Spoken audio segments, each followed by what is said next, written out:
여러분은 택하심을 받은 족속이요 왕과 같은 제사장들이요 거룩한 민족이요 하나님의 소유가 된 백성입니다.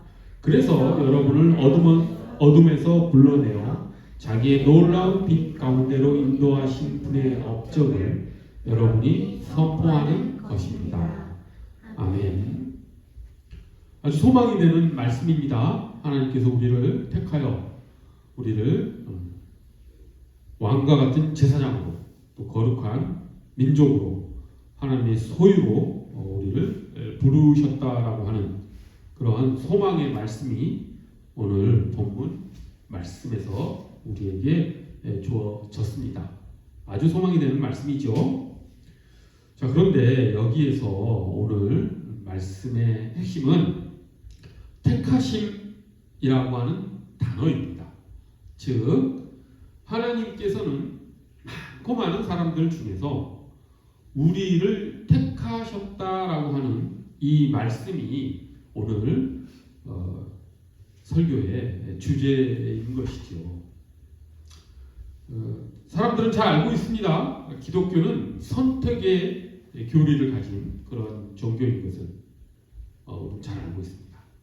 하나님께서는 끊임없이 선택을 하심으로써 구원의 역사를 이루어 오셨죠. 하나님께서는 온 인류를 구원하시기 위해서 한 사람을 택하셨습니다. 누구를 택하셨습니까? 예수 그리스도를 택하셨죠. 하지만 또 그로부터 지금으로부터 한 3000년도 더 되는 그 먼 옛날에 또 한 사람을 선택하셨죠. 아브라함을 선택하셨습니다.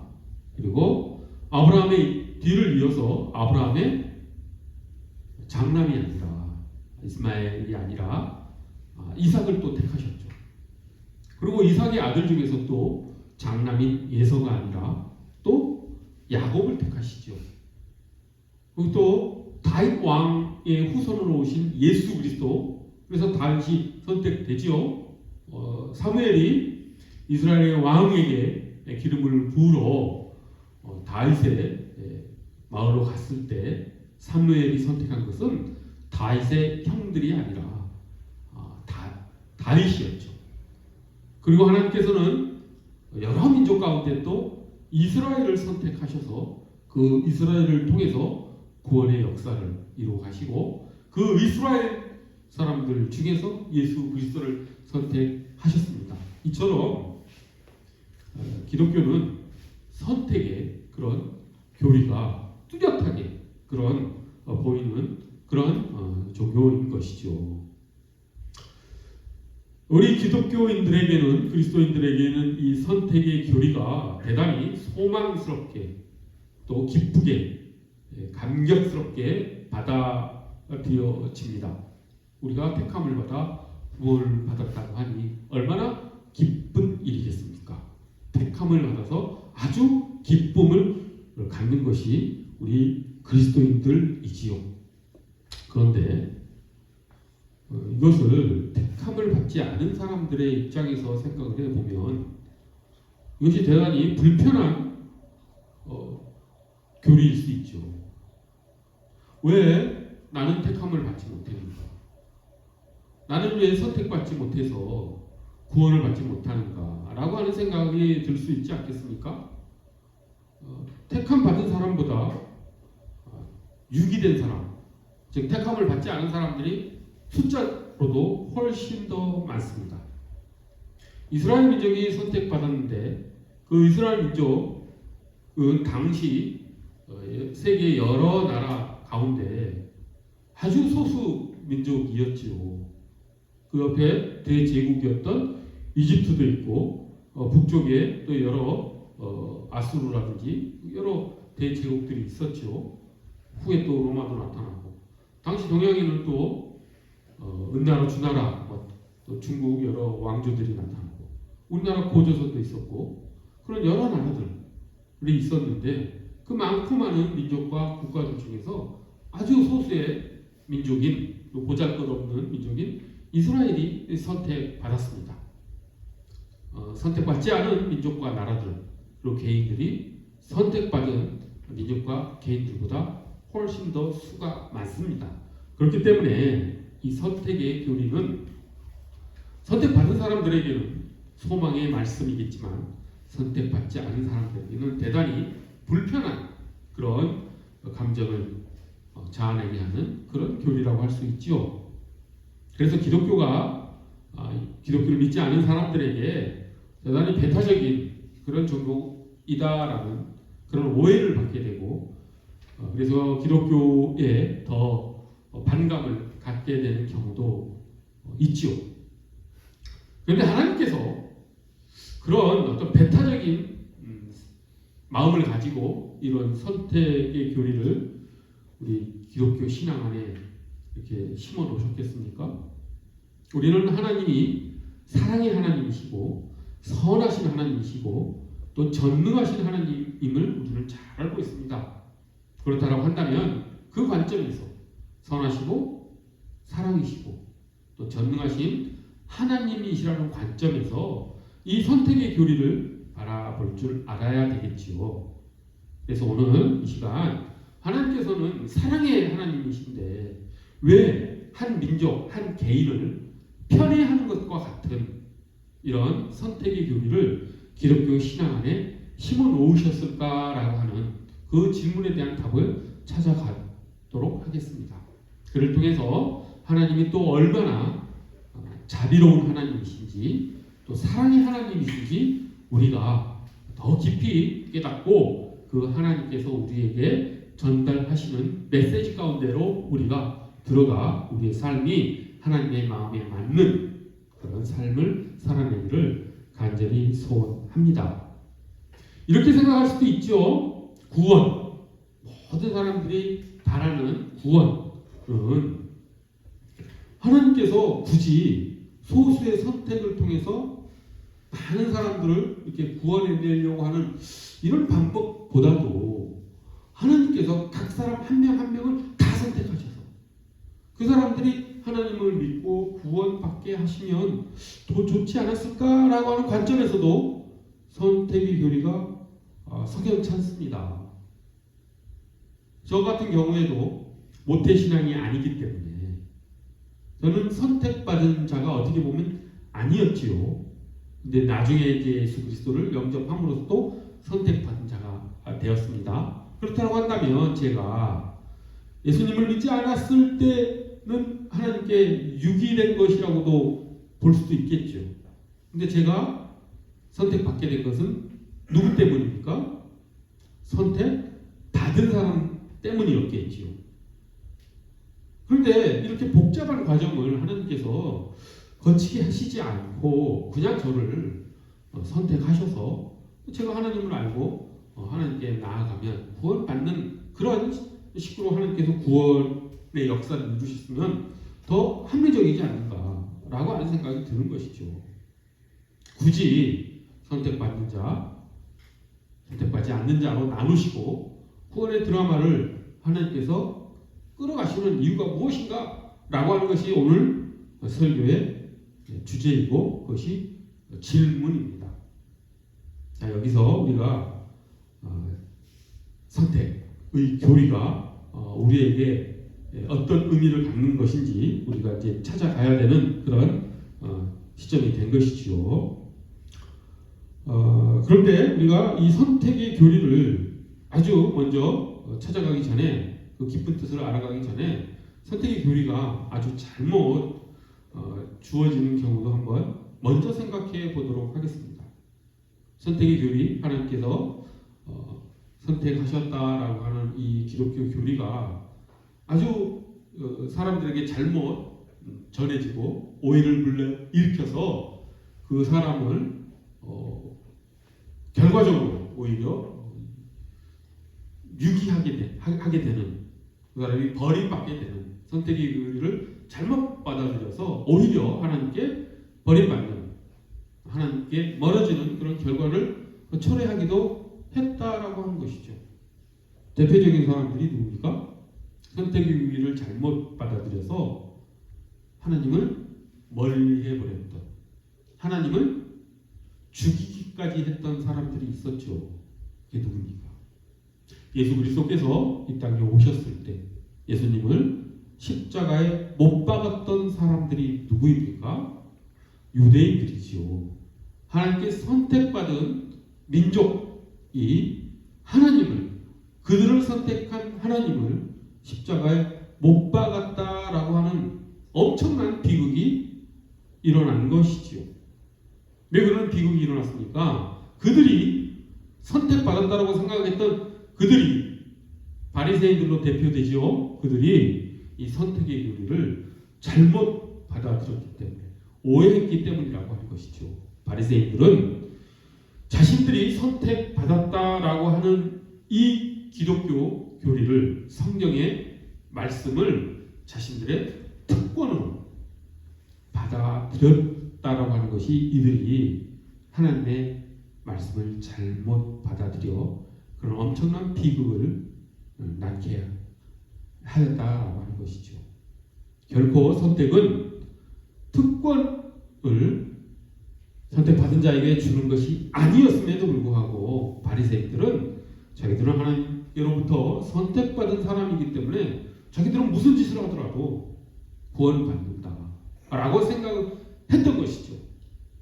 그보다 더 무서운 것은 무엇이냐면, 이 바리새인들은 그런 특권의식, 선민의식을 가지고 있었기 때문에 선택받지 않은 사람들을 무시하게 됐다라고 하는 것이죠.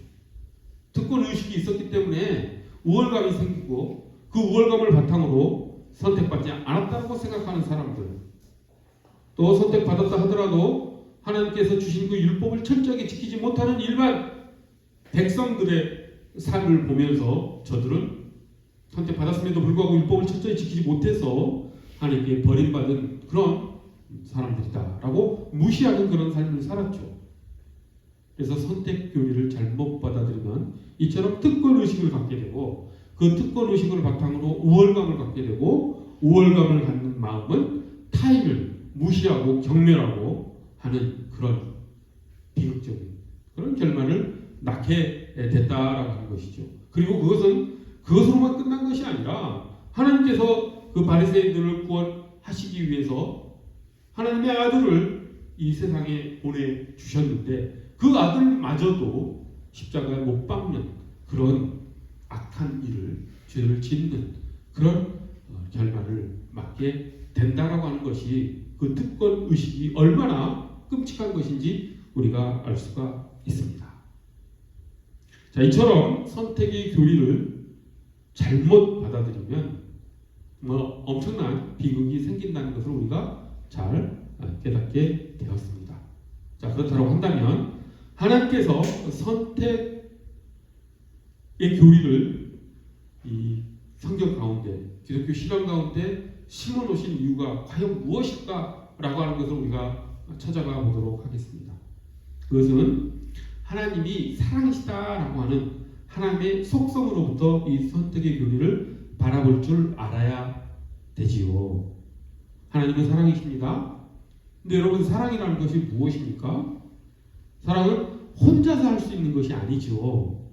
사랑은 공동체 속에서, 타인과의 관계 속에서 이루어지는 것이 사랑이지요. 그렇기 때문에 하나님도 삼위일체 하나님이신 것입니다. 하나님이 사랑의 하나님이기 때문에 하나님이 한 분이 아니시라 세 분이시라고 하는 삼위일체 교리가 나오는 것이죠. 그러면서 또 한 분이신 하나님인 그 삼위일체 교리는 그런 하나님의 사랑의 속성에서 우리가 바라볼 수 있지요. 이처럼 하나님께서는 철저하게 사랑의 하나님이십니다. 그렇다고 한다면 하나님께서는 우리가 하나님처럼 사랑 속에서 살아가기를 원하시겠죠. 그런데 우리가 사랑을 관념적으로, 개념적으로, 추상적으로 하늘에서 어떤 빛이 우리에게 주어져서 우리가 어떤 깨달음으로, 어떤 지식, 어떤 초월적인 어떤 깨달음, 이런 것을 통해서 우리가 사랑을 하게 된다라고 하나님께서는 결코 말씀하지 않으셨어요. 그건 불가능한 일이죠, 애초에. 사랑은 생각만으로 하는 것이 아니라 사랑은 관계 속에서 이루어지는 것이라고 하는 것입니다. 이제 좀 눈치가 채지셨습니까? 왜 하나님께서 소수를 선택하시고 그 선택한 사람들을 통해서 구원의 역사를 이루어 가셨는지 좀 눈치가 채지셨습니까? 그 관계를 이루게 하시기 위한 것이라고 하는 것이죠. 소수가 선택되고 그 선택된 소수가 주변 사람들에게 하나님의 사랑을 전하는 가운데 그 공동체의 사랑의 관계가 이루어지기를 하나님께는 원하셨기 때문에 소수 사람을 선택하셨다라고 하는 것입니다. 그래서 선택받은 사람들은 그 선택받은 것이 자신에게 주어진 권리가 아니라 이것은 책임이구나. 하나님께서 나를 선택하신 것은 하나님께서 나를 하나님의 사랑의 전달자로, 하나님의 마음의 전달자로, 복음의 전달자로 나를 삼으셨구나라고 하는 측면에서 내가 선택받았다는 것을 바라볼 줄 알아야 된다고 하는 것입니다. 그 선택받은 자가 하나님의 메신저로서, 하나님의 말씀의 전달자로서, 하나님의 말씀의 선포자로서 올바르게 하나님의 도구로서 사용될 때 비로소 이 인간 세상은, 사람들은 전체가 다 구원받을 수 있는 사랑의 공동체로서 역사가 흘러갈 수 있다고 하는 것입니다. 사랑의 하나님이시기 때문에 하나님은 사람들이 서로 사랑하며 살기를 원하셨기 때문에 소수의 사람을 선택하시고 그 소수의 사람의 그 선택에 의해서 사람들이 서로 관계를 맺고 그 관계 속에서 서로 사랑하며 살아가기를 하나님께서는 원하셨다라고 하는 것입니다. 그래서 하나님께서는 로마서 10장에서 이렇게 말씀을 하십니다. 우리 한번 화면을 보면서 우리 로마서 10장 말씀을 한번 같이 함께 합독해 보도록 하겠습니다. 하나님께서 선택의 교리를 통해서 일부 사람들을, 소수의 사람들을 부르시고 그들을 통해서 하나님의 말씀을 선포하게 하신 그 목적이 이 본문에 잘 나타나 있지요. 선택의 교리가 기독교 신앙 가운데 깊이 새겨진 이유가 이 말씀에 나와 있습니다. 우리 함께 합독합시다. 시작. 하나님의 이름을 부르는 사람은 누구든지 구원을 얻을 것입니다. 그런데 사람들은 자기들이 없는 불을 어떻게 부를 수 있겠습니까? 또 들은 적이 없는 불을 어떻게 믿을 수 있겠습니까? 선포하는 사람이 없으면 어떻게 들을 수 있겠습니까? 보내심을 받지 않았는데 어떻게 선포할 수 있겠습니까? 성경에 기록된 바 기쁜 소식을 전하는 이들의 발걸음이 얼마나 아름다우냐 한 것과 같습니다. 조금 복잡해 보이죠? 근데 이걸 단순화시키면 이런 것입니다. 모든 사람이 하나님의 이름을 부르면 구원을 받는다라고 선언을 하지요. 하나님의 이름, 예수 그리스도의 이름을 부르면 구원을 받습니다. 근데 그 사람이 예수 그리스도의 이름을 부를 수 있게 된, 구원을 받게 된 원인을 쭉쭉쭉 찾아가 보면 어떻게 됩니까? 부르신 사람들이 있었다라고 하는 것을 지금 본문에서 말하고 있지요. 논리를 거꾸로 다시 올라가 보면 어떻게 되냐면은 부르신 사람들이, 하나님께 부르심을 받은 사람들이 하나님의 말씀을 선포합니다. 부르심을 받은 자들이 선포자가 되지요. 그러면 그 선포자에 의해서 사람들이 하나님의 말씀, 복음을 듣지요. 선포자에 의해서 듣는 자가 생깁니다. 그러면 들으면 그 들은 사람이 어떻게 됩니까? 믿게 되죠. 이제 믿는 자가 되지요. 그럼으로써 예수 그리스도 하나님을 믿는 자가 하나님의 이름을 부르게 되고 그렇게 하나님의 이름을 부름으로써 구원을 받는다라고 하는 것이 본문 말씀이지요. 그러면 최초에 하나님께 부르심을 받은 자, 이것을 무슨 말로 바꿔 쓸 수 있겠습니까? 선택받은 자, 이렇게 바꿔 쓸 수 있는 것이죠. 그래서 하나님께서는 선택받은 자, 하나님의 부르심을 받는 자에게 하나님의 말씀을 선포하게 하시는 것이고 그 선포한 말씀을 사람들이 들어서 사람들이 그 말씀을 믿고 하나님의 이름을 불러서 하나님께로부터 구원을 받는 이런 연쇄 과정을 일으키게 하셨다라고 하는 것입니다. 자, 이제 선택의 이유가 좀 명확해졌지요. 하나님께서 소수를 부르신 이유는 하나님의 말씀의 전달자로 삼기 위하심이고, 단순히 하나님의 말씀을 전달한다라고 하는 측면만 우리가 바라볼 것이 아니라 관계를 바라볼 줄 알아야 되는 것이죠. 전달자와 그 말씀을 듣는 자 사이에는 무엇이 형성이 됩니까? 관계가 형성된다라고 하는 것이죠. 그 관계는 무엇입니까? 사랑의 관계를 의미하는 것입니다. 그래서 오늘 본문 말씀의 제목을 이렇게 잡은 것이죠. 하나님의 선택은 하나님께서 우리를 사랑하며 살게 하시기 위함이라고 하는 것입니다. 선택이 단순히 어떤 소수의 사람들에게 특권 의식을 심어주고 그들을 더 사랑하시는 어떤 편애적 그런 배타적 그런 교리가 아니라 모든 사람들이 하나님께서 창조하신 이 모든 사람들이 함께 사랑하며 살아갈 수 있는 토대를 관계를 만들기 위해서 하나님께서 일부를 선택하셨다라고 하는 것이죠.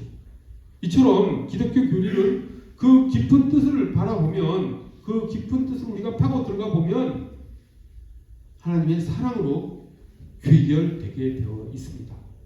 그렇기 때문에 하나님은 사랑이신 것이죠.